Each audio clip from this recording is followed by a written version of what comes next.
Esselamu Aleyküm bütün dünyadaki Türk kardeşlerimiz. Herkese merhabalar. Kardeşlerimiz biz Kurban Bayramı'na çok yaklaşıyoruz. Biliyorsunuz bu son 10 günde yaptığımız ibadet çok önemlidir.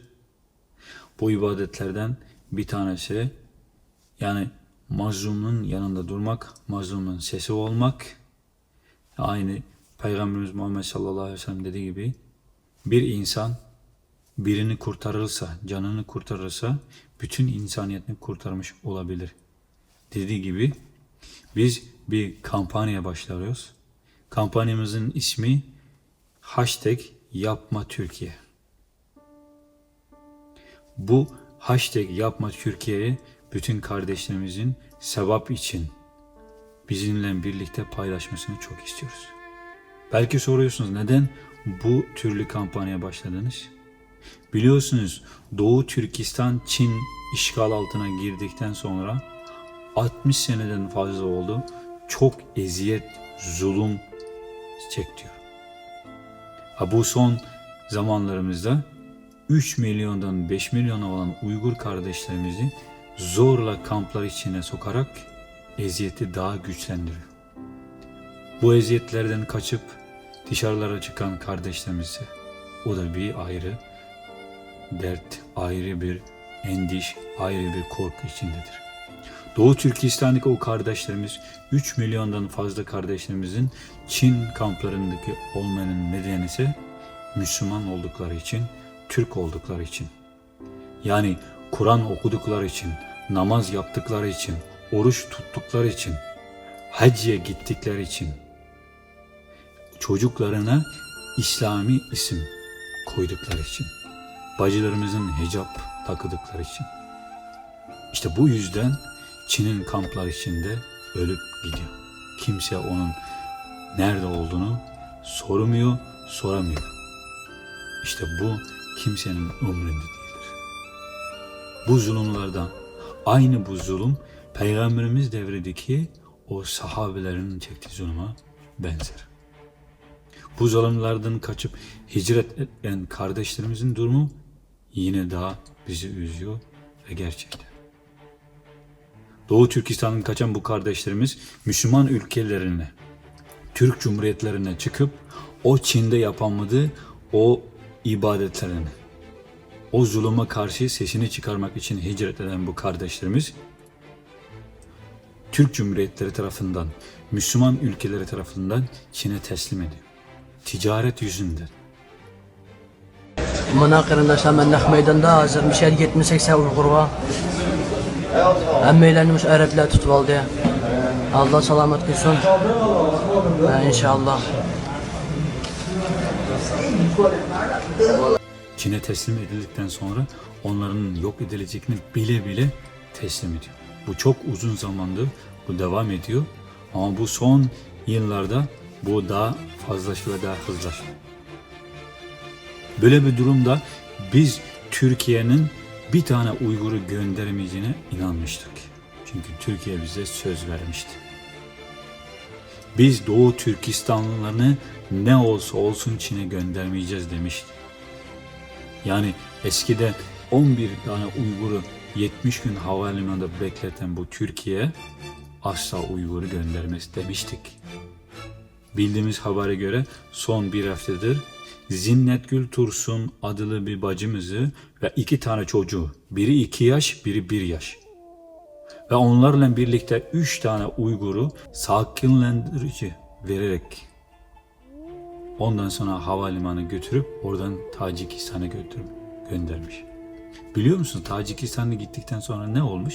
Orada Tacikistan'ın payitahtı Düşenbe'de bekleyen Çin polisleri onları alıp Çin'e getirmiş. Hani Türkiye yapmayacaktı? Hani Türkiye bize söz vermişti? Hani Türkiye mazlumların yanında duracaktı? Zulüm nerede olsa biz ona karşılayacağız demiş miydiniz? Zulüme sessiz kalan dilsiz şeytan dememiş miydiniz? Zulme rıza zulümdür. Zalimlerin yanında yer almak zalimliği benimsemektir. Yoksa biz Uygurlar başkalarına benzemiyor muyuz? Yoksa Çin çok zengin oldukları için onların verdiği para, ticareti bizi satmamızı mecbur mu etti?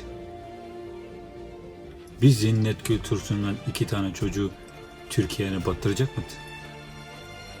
Yoksa Çinlerle olan ticaretiniz o 2 tane çocuk yüzünden bitecek miydi? Yapma Türkiye. Herkes yaptı. Acı çektik. Ama senin yaptığın onların yaptığından daha acı oldu. Çünkü İslam'ın son kalesi olan Türkiye'den böyle bir beklenti beklemeyecektik. Doğu Türkistan'da olan zulümlerini anlattığımız zaman bir sürü insanlar inanmaz. Bazıları gerçekten inanılmaz, bazıları siyaset yüzünden yalana çıkarıyor. Bunlar yalan konuşuyor. Çin'de öyle bir şey yoktur. Biz Çin'e gittik, çok güzeldir diyor. Vallahi bu günlerde söylüyorum. Bu güzel günlerde söylüyorum ki vallahi zulüm sizin bildiğinizden daha fazladır. Eksi yoktur. Tamam, onların orada çeken zulümlerini size anlatmak zordur. Bir şey değil mi? Şimdi bu Suudi Arabistan var ya, orada yaşayan zenginler yaşamış, ölmek istemiyor. O yüzden Çin'den organ satın alıyor. Biliyor musunuz? Çin dünyadaki en büyük organ ticareti yapan bir devlettir. Onlardan halal organ istiyor. Halal organ nereden geliyor? Yani işte o 3 milyon Uygur Allah yolunda Allah'tan korktukları için o eziyet çeken Uygur var ya, işte onların organları gerçekten halaldır, temizdir. Onları satın alır. Doğu Türkistan'dan çıkan öğrenciler Allah'ın dinini daha güçlü öğrenip Allah'ın dini için hizmet edelim deyip Mısır'daki Ezher Üniversitesi'ne giden bir sürü Uygur kardeşlerimiz, Uygur öğrencilerimiz Mısır polisleri tarafından Çin'e teslim edilmiştir. Biz sadece Allah'tan korktuklarımız için, belki bu yaşadıklarımız eskiden yaptığımız günahlarımızı temizlemek içindir. Yani diyoruz ya, iyilik, kötülük Allah tarafından gelir. Bari yardım etmesiniz de Doğu Türkistan'ın bu zulmünü görüyorsunuz ya. Yani ben çok diyorum, bizim Türk kardeşlerimiz diyor, biz Doğu Türkistanlılar için ne yapabiliriz? Elimizden ne gelir? Siz Doğu Türkistan'a gidip bir şey yapamıyorsunuz ama devletinize gelen Allah'ın bu güzel kullarına yardım edin. Onların bir süresinin orada ikameti yok, çalışma izi yok. Aynı Mustafa Kemal Atatürk'ün dediği gibi Türk milleti çalışkaktır. Uygurlardan çok çalışkak bir millettir. Türkiye'ye yük olmaz. Türkiye'nin yükünü taşır. Biliyor musunuz? Afrin'e savaşa gittiğiniz zaman 500 Uygur İstanbul'da gönülden askeri olmak için size başvurmuştu. Bu millet böyle bir millettir. Sizin başınıza gelirse bir şey kendini tutamaz. Sizin için feda eden bir millettir. Yapma Türkiye. Bari sen yapma. Doğu Türkistan'ın zulümlerinin çok olduğu için bir sürü şey var ki Türkiye'ye biz diyoruz ki yapma şunu. Recep Tayyip Erdoğan, Dışişleri Başkanı Çavuşoğlu ve bir sürü başkanlarımızın dediği bir söz var. Şincan, Çin'in ayrılmaz bir kısmıdır. Biz Çin'in toprak bütünlüğünü koruyacağız ve ona karşı gelen radikal teröristlere karşıyız diyor. Siz Doğu Türkistan'ın Çin'in ayrılmaz bir kısmı olduğunu nereden bildiniz? Elinizde sıfatınız mı var? Delil mi var?